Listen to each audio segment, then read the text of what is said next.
De Italiaanse stripauteur Enrico Marini, vooral bekend van De Schorpioen en De Adelaars van Rome, mag een tweeluik met de Amerikaanse superheld Batman in de hoofdrol tekenen. Striptiek was als enige Vlaamse media aanwezig op de signeersessie van de Franstalige editie. De Nederlandse versie zal pas op 15 november in de winkels liggen. Op een afgezonderde locatie in een nabijgelegen stripspeciaalzaak aan het Flageplein hadden we een exclusief gesprek met Marini.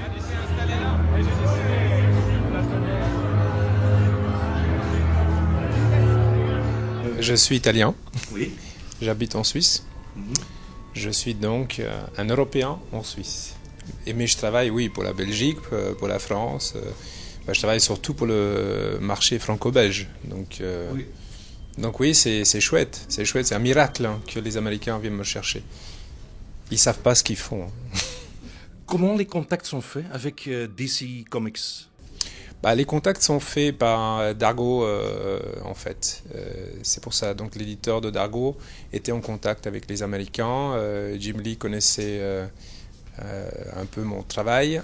Il était ravi à savoir que moi j'étais d'accord de faire un Batman, que j'avais envie de faire un Batman, puisque ça fait partie de mes rêves d'enfant. Voilà quoi. J'y pensais pas vraiment comme ça, mais disons que lors d'un dîner avec l'éditeur, j'ai juste fait un gag, une blague. Je dis quand j'avais compris qu'il était aussi l'éditeur de Urban Comics qui édite les Américains, DC Comics en français. J'ai dit tiens, puisque tu es le boss aussi, je pourrais faire un Batman. Et il m'a dit ça peut se faire. Donc Jim Lee, qui est l'éditeur de Publisher, l'éditeur de DC Comics, et qui est aussi auteur, c'est un grand auteur, un grand dessinateur de comics qui fait tous ces Batman et Superman, oui, très musclé, beaucoup plus musclé que moi. Plus musclé. D'accord. Mais tout d'abord, c'était un rêve d'un garçon. Allez, pendant ton enfance, tu as lu beaucoup des comics? Oui, moi j'ai grandi plus avec les comics quand j'étais petit. Donc même avant la bande dessinée franco-belge. Donc moi, la BD franco-belge, je l'ai dans sa diversité, parce que bien sûr je connaissais Tintin et je connaissais Astérix. Mais comme j'habitais en Suisse et la Suisse alémanique, qui est donc pas francophone, la bande dessinée n'existait pas vraiment. Donc, moi, c'était vraiment les Superman, surtout Batman et Spider-Man, que j'achetais en Suisse, mais aussi en Italie, parce que j'ai vécu un peu en Italie aussi, et j'ai la famille en Italie.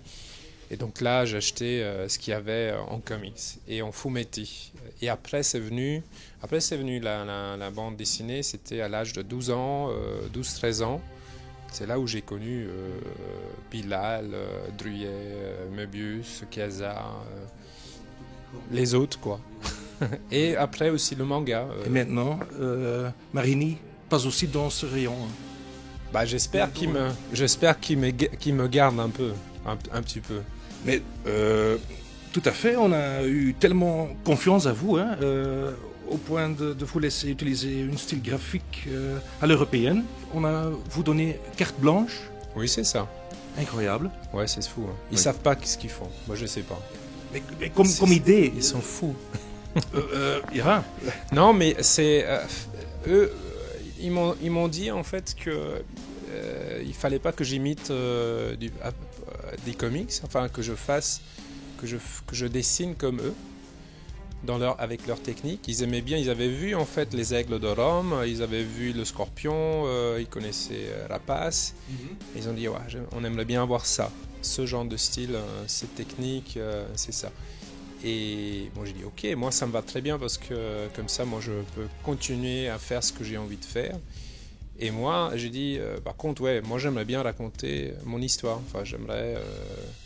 J'étais dans une phase où j'avais envie de travailler sur mes propres scénarios. Et je voulais d'abord trouver une histoire qui me plaisait et que je pouvais le proposer. Donc, et comme ça, j'ai repoussé un peu les autres. J'ai d'abord fini les actes de Rome et après j'ai repoussé mes autres projets parce que je me suis dit, Batman... c'est maintenant ou jamais, parce que sinon après... C'est vraiment remarquable que ces Américains, ils ont pointé votre style, parce que c'est un style européen, et est-ce qu'on peut comparer ça avec le comic book style? Maintenant, vous avez fait un graphic novel. Je ne sais pas si on peut dire que mon style est vraiment c'est pas vraiment que européen, parce que moi je pense, moi je sais aussi que je suis très influencé par les Américains depuis toujours, par certains dessinateurs japonais, par Otomo par exemple. Je suis aussi très influencé par les Italiens et par la bande dessinée francophone. Donc moi je pense que c'est quand même... Moi j'ai déjà beaucoup d'influence, puis il y a le cinéma aussi, donc moi je pense qui m'influence beaucoup, et moi je pense que c'est aussi l'approche ou la façon que moi je montre ou comme je raconte les histoires ou comme je dessine. Je pense qu'il y a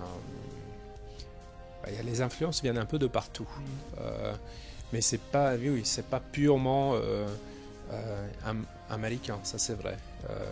Moi j'ai essayé de faire ici un sorte d'hybride, et j'ai pas dû changer vraiment mon style pour le faire. J'ai vraiment le découpage est un peu différent. Enfin, moi j'ai utilisé les proportions américaines dans le découpage, parce que quand je vois ici tous les livres qu'il y a ici, il y a quand même des formats quand même très différents. Aujourd'hui, je pense qu'on peut présenter des formats vraiment un peu particuliers, nouveaux. Là, par contre, ce que je voulais, c'est avoir un album en grand format. Et eux, c'était aussi ce qu'ils voulaient, donc ça, on s'est rejoint là-dessus. C'était votre choix? Ah oui, moi j'ai dit, disons que pour la version d'abord francophone, de toute façon, oui, là c'était clair. Et là pour la sortie aux États-Unis, la version en anglais, c'est déjà ce qu'ils appellent un deluxe, un format deluxe. Il est un peu plus petit que la version française, mais il est déjà plus grand que le comics habituel, et en hardcover. Et je pense que plus tard, ils vont encore le sortir, je pense aussi, peut-être en intégrale, en grand format. Ils vont faire différents formats, je pense. Et vous avez fait beaucoup d'attention à l'emballage. Pas justement le contenu, l'histoire, mais aussi... C'est devenu une pièce d'œuvre, vraiment. Ce sont des aquarelles, des pastels orangés, grisés, des pages tout pleines avec beaucoup de détails. Oui, c'est la couleur directe. Oui. C'est la technique que j'utilise moi depuis presque 20 ans maintenant. Depuis que je fais le Scorpion est fait comme ça. Les aigles de Rome de toute façon, Rapace. Mais vous êtes vraiment dans ce sens. On peut dire que vous êtes un cinématographe. Parce que vous travaillez de la même façon. Sur papier. Sur papier, mais tu penses aussi à des plans totaux et des contre-plongées, quand nécessaire, vraiment le découpage, le rythme dans l'histoire, c'est bien balancé. Le cinéma m'influence beaucoup, ça c'est certain. Je fais pas mal attention, et puis je procède aussi toujours de la même manière, un peu comme dans le cinéma. Je fais mon storyboard. Une fois que le scénario est écrit, je fais un storyboard dessiné, plan par plan, oui. Et ensuite je découpe ça sur la planche ou sur la page. Mais c'est facile maintenant, tout est déjà préparé pour mettre en film après, quand on a l'idée, c'est déjà fait. Voilà, j'attends un coup de fil de Ridley Scott en fait. Oui. Okay. Et j'ai éteint le téléphone. Merde, j'ai éteint le téléphone. Et peut-être on a raté la chance. Vous êtes un metteur en scène. Le rôle principal dans cette histoire, tu as mis le focus? Oui, sur le Joker. L'album s'appelle Batman, mais c'est vrai que autant le Batman que le Joker... Vous avez approfondi son caractère le mieux. Oui, hein? Je pense qu'ils sont un peu équilibrés d'ailleurs. Ça pourrait s'appeler d'ailleurs Batman et Joker. D'ailleurs, pourquoi j'y ai pas pensé? C'est très con. Mais c'est vrai que c'est une histoire qui est centrée sur les deux personnages qui sont à l'opposé. Donc c'est les deux plus grands. Enfin, le Joker, c'est le plus grand ennemi de Batman. C'est vraiment à l'opposé c'est son antagoniste par excellence. Et c'est un super vilain, quoi. Et au milieu, il y a cette petite fille qui est la clé de l'histoire. Et qui le Joker enlève.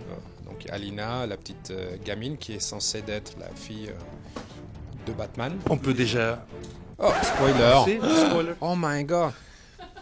On peut le dire, ouais, on peut le dire. Cette histoire est très personnelle pour Bruce Wayne, juste à cause de ça. Et c'était peut-être un risque de toucher ce côté très vulnérable et humain de Batman. On verra. Hein. Un risque Oui. pour qui? Pour moi ou pour lui? vous, pour l'histoire.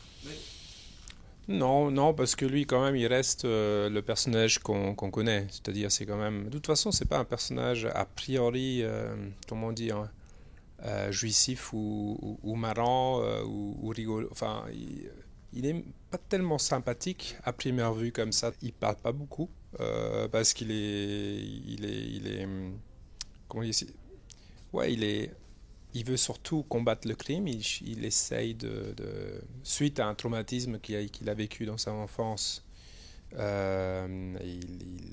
se met ce costume et il combat le crime. Il veut chasser le Joker et tous les criminels comme le Joker de la ville de Gotham. C'est ça son ambition, et donc il est presque un peu fanatique de la manière comme il procède. Et de l'autre côté, il y a le Joker qui, lui, c'est vraiment le méchant dans l'histoire, mais lui, il est jouissif. Lui, il est vraiment libre. C'est un type coloré, marrant, donc j'espère, oui, drôle, j'espère. C'est un psychopathe, c'est un malade, c'est très violent, mais très excitant d'ailleurs d'animer, parce que il prend la place, quoi. Quand il rentre sur scène, c'est un type théâtral. Et Bruce Wayne, là-dedans aussi, il est presque pas fait, il est pas fait pour être un bon parent. Il n'a pas le temps et il sait pas trop comment agir quand il est avec un enfant. Donc, et là, c'est vrai que je le montre à première vue, presque un peu distant, un peu en réserve. Et peut-être que ça va changer. On verra bien. J'ai lu quelque part que vous avez raté la chance de développer Un méchant. Un méchant, un vilain de toi-même. Et c'est après que, oh nom de Dieu, ça c'est une chance énorme.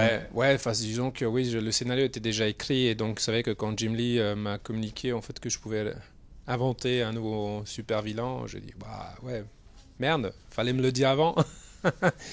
Non, mais même j'aurais dû changer l'histoire, j'avais pas envie, j'avais envie de raconter cette histoire. Donc ça n'avait pas de sens de remplacer par exemple le Joker dans cette histoire par un autre personnage, parce que tout fonctionne parce que c'est le Joker. Donc tous les gags auraient sauté, seraient tombés à l'eau, et même ça fonctionne parce qu'il y a cet historique entre lui et le Batman. Et juste pour introduire un nouveau personnage, juste parce qu'on me donne la possibilité, je me suis dit non, c'est pas la peine, ça va déséquilibrer l'histoire. Donc j'ai privilégié l'histoire que je voulais raconter, mais bon, peut-être un jour on verra. Non, c'est pas grave, j'ai aucun regret, hein. Enfin, je suis juste flatté, donc voilà. Ok, parfait. Maintenant, on doit encore attendre jusqu'à l'été de l'année prochaine. Moi aussi, je dois attendre. Ça, c'est le seul des avantages. Un grand merci pour Merci à vous.